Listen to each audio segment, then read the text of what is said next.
apakah kita sudah mengenal Tuhan dengan baik, dengan sepenuh hati, dengan sungguh-sungguh? Ya, karena dengan kita mengenal Allah kita, maka kita bisa berkomunikasi dengan baik. Ya, tanpa kita mengenal Allah kita, maka akan sulit kita berkomunikasi. Demikian juga kita dengan suami istri harus saling mengenal. Dengan kita saling mengenal, maka kita bisa berkomunikasi dengan baik. Tidak ada pertengkaran, ya, tidak ada perbantahan, karena kita saling mengenal. Ya. Jadi saudara yang dikasihi Tuhan, mari kita buka kembali Alkitab kita dari Kolose 1 ayat 9 sampai 14. Saya akan bacakan ulang buat kita dan Bapak Ibu perhatikan dengan seksama demikian firman Tuhan. Kolose 1 ayat 9 demikian firman Tuhan. Judul perikop ucapan syukur dan doa. Ayat 9, sebab itu sejak waktu kami mendengarnya, kami tiada berhenti-henti berdoa untuk kamu. Kami meminta supaya kamu menerima segala hikmat dan pengertian yang benar untuk mengetahui kehendak Tuhan dengan sempurna, sehingga hidupmu layak di hadapannya serta berkenan kepadanya dalam segala hal, dan kamu memberi buah dalam segala pekerjaan yang baik dan bertumbuh dalam pengetahuan yang benar tentang Allah, dan dikuatkan dengan segala kekuatan oleh kuasa kemuliaannya untuk menanggung segala sesuatu dengan tekun dan sabar, dan mengucap syukur dengan sukacita kepada Bapa yang melayakkan kamu untuk mendapat bagian dalam apa yang ditentukan untuk orang-orang kudus di dalam kerajaan terang. Ia telah melepaskan kita dari kuasa kegelapan dan memindahkan kita dalam kerajaan anaknya yang kekasih. Di dalam Dia kita memiliki penebusan kita, yaitu pengampunan dosa. Demikianlah pembacaan firman Tuhan. Yang berbahagia adalah setiap kita yang mendengarkan serta memelihara firman Tuhan dalam kehidupan kita sehari-hari. Dengan demikian kita telah memuliakan nama Tuhan kita Yesus Kristus. Amin.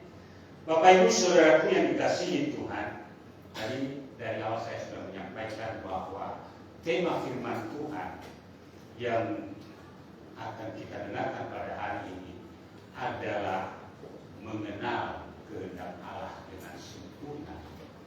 Tanpa kita mengenal kehendak Allah, akan sulit kita untuk berkomunikasi dengan Allah.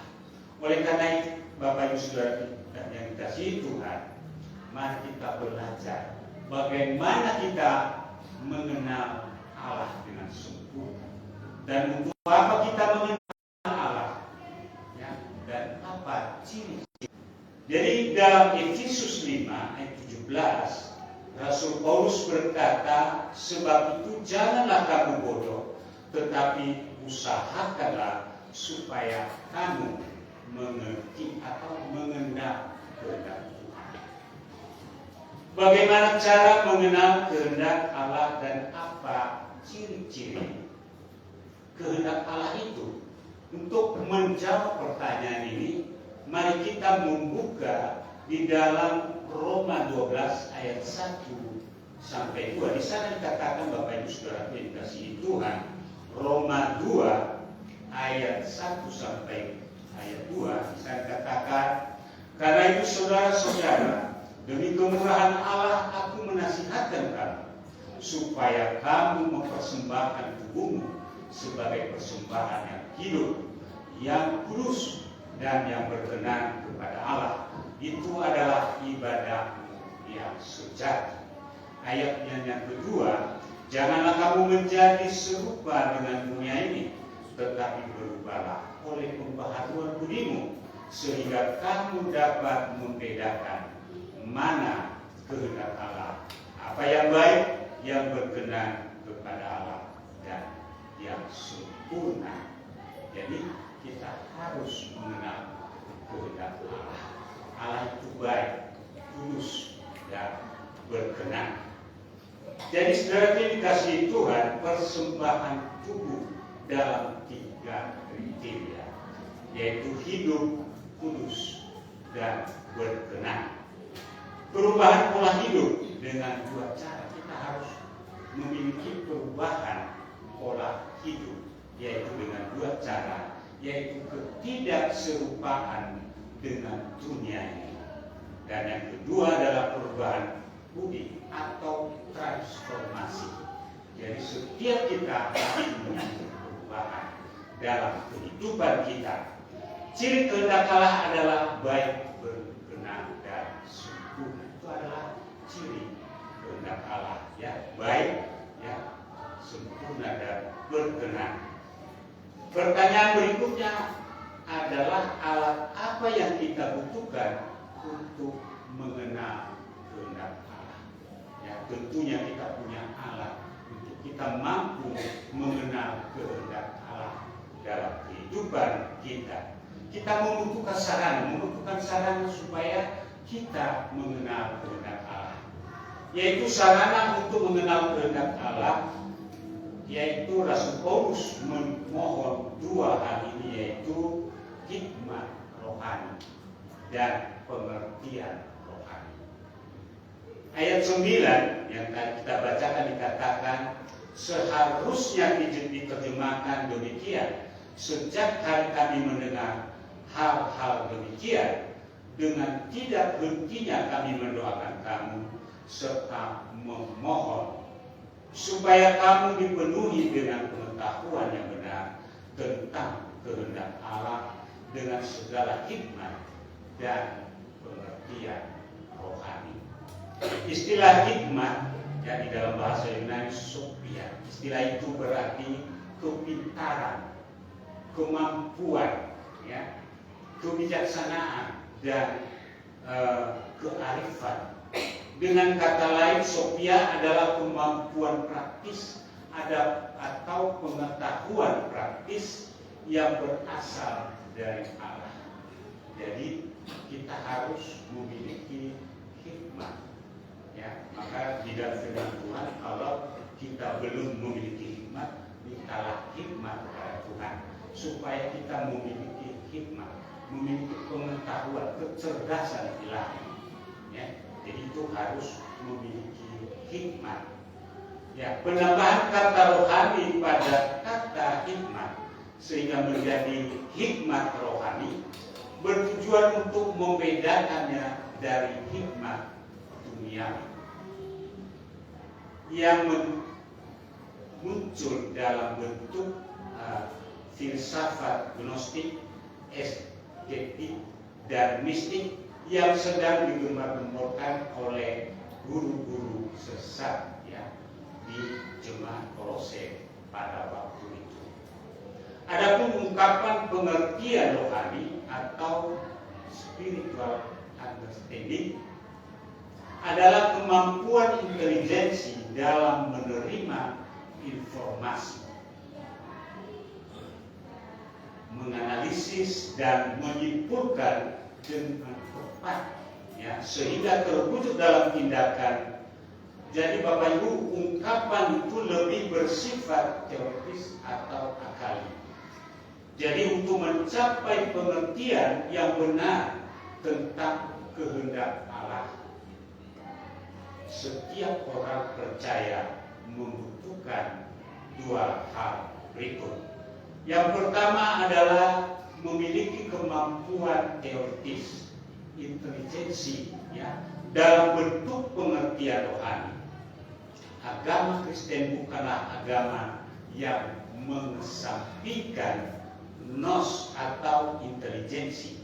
Allah memberi kita akal bukan saja untuk mengerti sesuatu, tetapi Allah memberikan pengertian kepada kita, memberikan akal kepada kita untuk mengerti kehendak Allah yang sesungguhnya.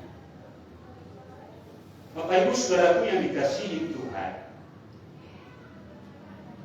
orang yang sudah memiliki hikmat, ya, kecerdasan, pengertian benar, seperti Abraham, ketika dia mempersembahkan atau menyembelih anaknya. Kenapa Abraham begitu berani ya mempersembahkan anak yang sangat disayanginya? Oleh karena dia percaya bahwa Allah mampu menjadikan segala sesuatu, atau Allah mampu menghidupkan kembali. Itu adalah iman yang teguh. Dia percaya bahwa sekalipun nanti anak ini sudah saya sembelih, saya korbankan bagi kemuliaan Tuhan, dia percaya bahwa Allah mampu membangkitkan, menghidupkan kembali anaknya. Saudara yang dikasihi Tuhan, kemampuan praktis dalam bentuk hikmat rohani, biasanya hikmat dibutuhkan dalam memecahkan masalah secara tepat, ya, secara presisi, tidak meleset. Jadi orang yang memiliki hikmat, yang mampu ya memutuskan masalah secara tepat. Seperti Salomo. Salomo ketika menyelesaikan masalah dua orang ibu yang berebut anak, ya, di mana salah satu anak dari seorang wanita meninggal, kemudian ditukar dengan yang hidup, lalu mereka bertengkar. Ya, ini yang hidup anak saya. Tetapi dengan hikmatnya Salomo, dia mampu memutuskan perkara tersebut. Ya, dia meminta supaya membawa pedang dan anak itu harus dibagi dua, ya, supaya sebelahnya buat ibu yang satu dan sebelahnya ibu yang lain. Tetapi saudara yang dikasihi Tuhan, ibu yang merasa anaknya masih hidup, dia menyerah anak itu, biarlah anak itu diserahkan kepada ibu, ya, berkeras untuk bersedia untuk dibelah anak itu. Dari situlah Salomo mengambil suatu keputusan bahwa orang tua yang rela anaknya diserahkan kepada ibu yang seharusnya bukan anaknya, dia mengambil keputusan bahwa inilah pemilik anak sebenarnya. Jadi itulah hikmat yang Tuhan itu berani mengambil suatu keputusan dengan tepat dan presisi.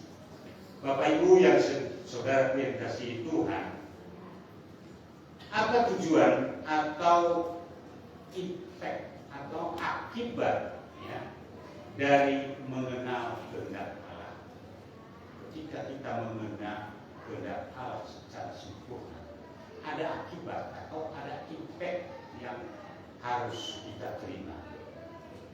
Setelah Rasul Paulus menjelaskan sarana yang dibutuhkan untuk mengenal kehendak Allah dengan sempurna, dalam ayat 10 sampai 14 ia mengutarakan beberapa tujuan atau akibat, ya, mengenal kehendak Allah.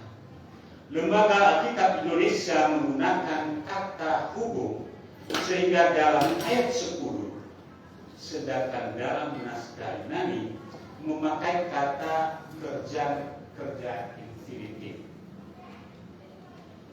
Supaya biasanya modus atau infinitif itu dipakai untuk mengekspresikan akibat-akibat yang cukup potensial. Jadi menurut Rasul Paulus ada 6 akibat yang potensial dari pengenalan akan Allah. Yang pertama adalah kehidupan yang layak di hadapan Tuhan. Ya, jadi ketika kita mengenal kehendak Allah, maka akibat yang kita dapatkan adalah kehidupan yang layak di hadapan Allah. Arti harfiah dari sehingga hidupmu layak di hadapan Tuhan adalah supaya kamu dapat menjalani suatu kehidupan yang layak di hadapan Tuhan. Kata layak di sana berarti berat seimbang. Jadi kehidupan yang layak berarti kehidupan yang seimbang, ya, dengan standar yang ditentukan oleh Allah. Jadi kita memiliki kehidupan yang seimbang sesuai dengan standar yang ditentukan oleh Tuhan. Yang kedua adalah kehidupan yang berkenan di hadapan Tuhan. Kata berkenan yang dipakai di sana dalam bahasa aslinya sering dipakai untuk makna yang negatif. Arti harfiahnya adalah menghinakan diri untuk atasan atau mencoba sebagai bukti memberi makna baru. Dengan demikian artinya adalah menyerahkan diri sepenuhnya kepada kehendak Allah yang mulia. Jadi dia menyerahkan seluruh kehidupan, merendahkan seluruh kehidupannya di bawah otoritas Tuhan Allah yang mulia. Yang ketiga adalah kehidupan yang berbuah. Setiap kita yang sudah mengenal Allah dengan sempurna, kita harus memiliki kehidupan yang berbuah, ya, berbuah di hadapan Tuhan.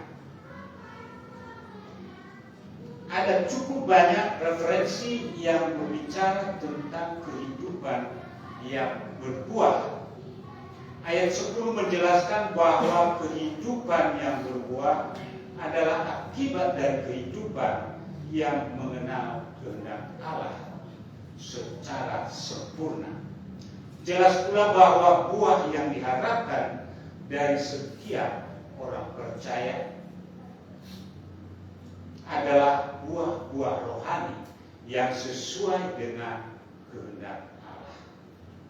Perlu diketahui bahwa pada dasarnya ada dua jenis buah yang diharapkan dari setiap kita. Yang pertama adalah buah pertobatan. Ini adalah sebagai bukti pertobatan kita di hadapan Tuhan. Jadi harus kita memiliki buah pertobatan. Yang kedua adalah buah pelayanan sebagai bukti pengabdian kita kepada Tuhan. Jadi masing-masing kita harus memiliki buah pelayanan sebagai bukti pengabdian kita di hadapan Tuhan. Hal yang keempat adalah kehidupan yang bertumbuh. Sebagai orang percaya, kita harus bertumbuh di dalam iman.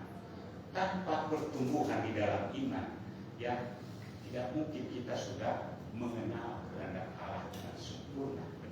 Kita harus bertumbuh, saudara yang dikasihi Tuhan. Pengetahuan tentang Allah adalah suatu proses. Hal itu tidak mungkin tercipta dalam satu waktu, tetapi butuh proses. Ada jenjang waktu untuk kita bertumbuh di dalam Tuhan. Hal itu tidak mungkin tercipta dalam satu waktu, sama seperti seorang anak yang baru lahir, ya. Tidak mungkin begitu lahir lalu sudah mengenal alam sekitar. Butuh pertumbuhan, ya. Saudara dikasihi Tuhan, secara asasi semakin lama seseorang mengenal kehendak Allah, pengenalannya terhadap Allah akan semakin sempurna. Bagaimana supaya kita bertumbuh dengan Allah? Tentu kita membutuhkan namanya persekutuan. Kita membutuhkan doa. Kita membutuhkan firman Tuhan untuk kita baca setiap saat, setiap waktu. Itulah kebutuhan kita supaya kita mengalami pertumbuhan dalam kehidupan kita. Kita mampu mengenal Allah dengan sempurna ketika sudah kita mengalami pertumbuhan. Bapak Ibu, itu sesuai dengan pernyataan Rasul Paulus pada jemaat di Efesus bahwa salah satu golongan kekristenan adalah mencapai pengetahuan yang benar tentang anak Allah. Efesus 4 ayat 13 di sana dikatakan dalam hal itu Paulus menekankan bahwa pengenalan benar tentang Allah adalah akibat dari pengenalan yang benar tentang kehendak Allah. Tidak dapat disangka bahwa corak-corak kepribadian seseorang terpantul dari corak kehendaknya. Jadi seorang ahli filsafat pernah berkata, "Berbicaralah, maka aku akan mengatakan siapa engkau." Dengan mengenal kehendak Allah, maka kita akan mengenal siapa Allah kita. Bapak Ibu Saudaraku yang dikasihi Tuhan, hal yang kelima adalah kehidupan yang berkuasa dan dikuatkan dengan segala kekuatan oleh atau sesuai dengan kuasa kemuliaannya untuk menanggung segala sesuatu dengan tekun dan sabar. Dalam ayat 11 terdapat gambaran tentang adanya pencobaan yang sedang atau akan dihadapi jemaat. Sebagai seorang Kristen, hal menghadapi pencobaan adalah hal biasa dan wajar, ya. Yang menjadi masalah adalah bagaimana sikap kita terhadap pencobaan tersebut. Bagaimana sikap kita dalam menghadapi pencobaan itu. Bagaimana menanggungnya. Itu yang menjadi persoalan. Jadi kalau kita mengalami persoalan dalam kehidupan kita, itu adalah hal biasa dan wajar. Setiap orang percaya pasti akan mengalami masalah. Tidak ada satu manusia di muka bumi ini yang terlepas dari masalah. Pasti. Tetapi firman Tuhan mengingatkan kita bagaimana kita menghadapi masalah itu. Bagaimana kita menyelesaikan masalah itu. Ya. Oleh karena itu saudaraku yang dikasihi Tuhan, jangan pernah merasa bahwa kok Tuhan begitu tega sama saya. Saya selesai masalah ini, muncul masalah ini, ya, begitu bertubi-tubi menghadapi kehidupan kita. Tetapi satu hal kita harus ingat bahwa masalah adalah merupakan vitamin dalam kehidupan kita, supaya kita mampu bertumbuh dengan benar dan mampu mengenal Allah kita dengan sempurna. Paulus menekankan bahwa pencobaan apapun, ya, yang datang dan bagaimanapun bentuknya harus ditanggung dengan tekun dan bersukacita. Jadi ada dua cara untuk menghadapinya, Bapak Ibu Saudara dikasihi Tuhan.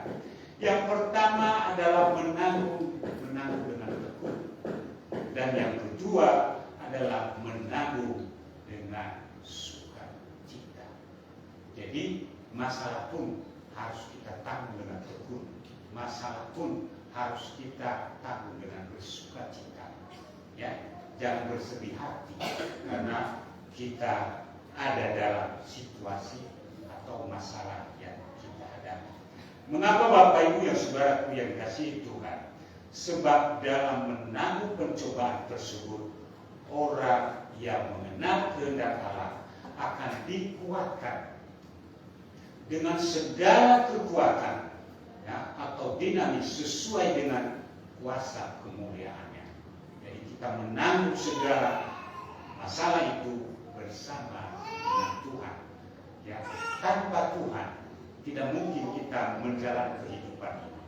Maka kita harus berserah penuh hanya kepada Tuhan. Minta pertolongan kepada Tuhan. Andalkan Tuhan dalam kehidupan kita. Ya, tanpa Tuhan kita tidak mampu berjalan. Jadi andalkan Tuhan selalu dalam kehidupan kita. Bapak Ibu, hal yang keenam adalah kehidupan yang bersyukur. Selalu kita bersyukur di hadapan Tuhan. Apapun tantangan kehidupan yang kita hadapi, baik atau tidak baik, tetap kita mengucap syukur di hadapan Tuhan. Karena dengan kita mengucap syukur di hadapan Tuhan, kita mampu melewati hari-hari kita.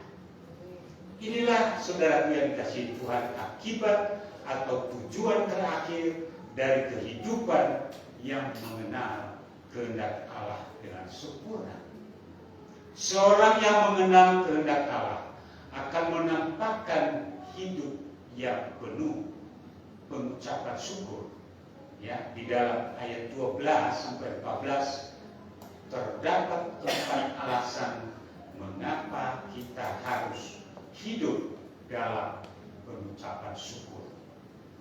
Yang pertama, Allah telah melayakkan kita untuk mendapatkan warisan dari kerajaan terang.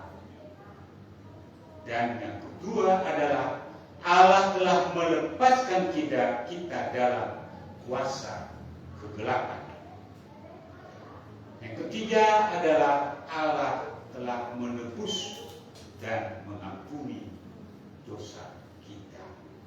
Jadi ini akibat dari kita selalu mengucap syukur dalam kehidupan kita. Apapun keadaan kita, selalu mengucap syukur dalam kehidupan kita. Bapak Ibu saudaraku yang terkasih di dalam Tuhan, seorang anak wajar dan harus mengenal kehendak Bapaknya. Ya.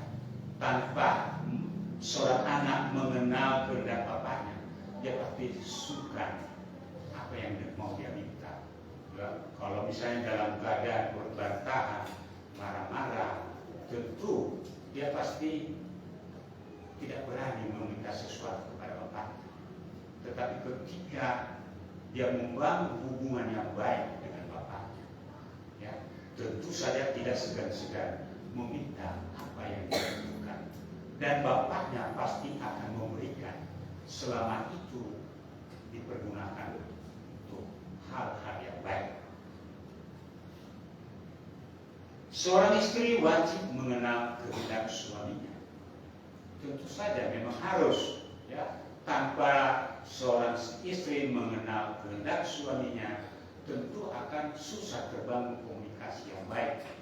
Maka kita harus mengenal satu dengan yang lain supaya komunikasi terbangun dengan baik.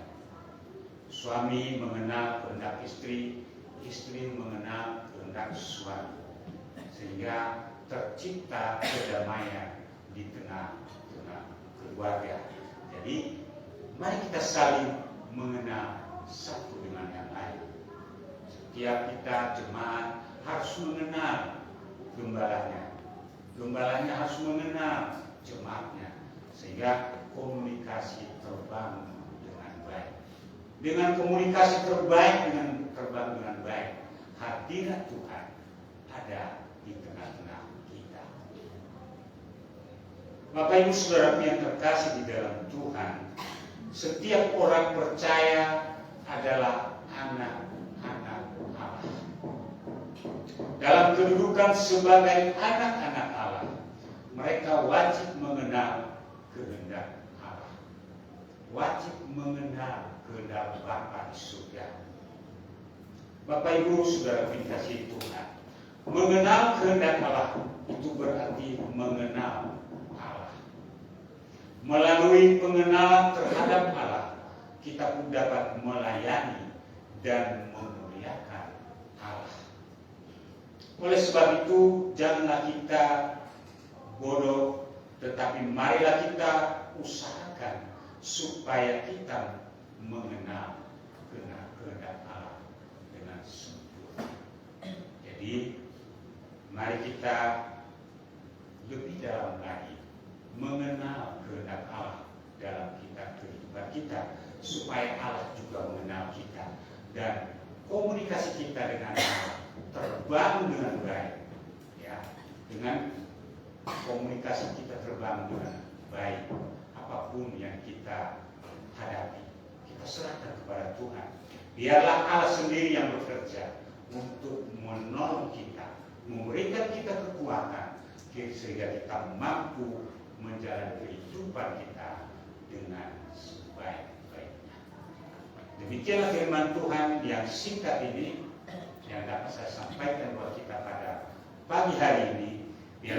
Tuhan ini senantiasa menolong kita, memberkati kita, dan semakin kita mengenal Allah dalam kehidupan kita. Amin. Mari kita satu dalam doa.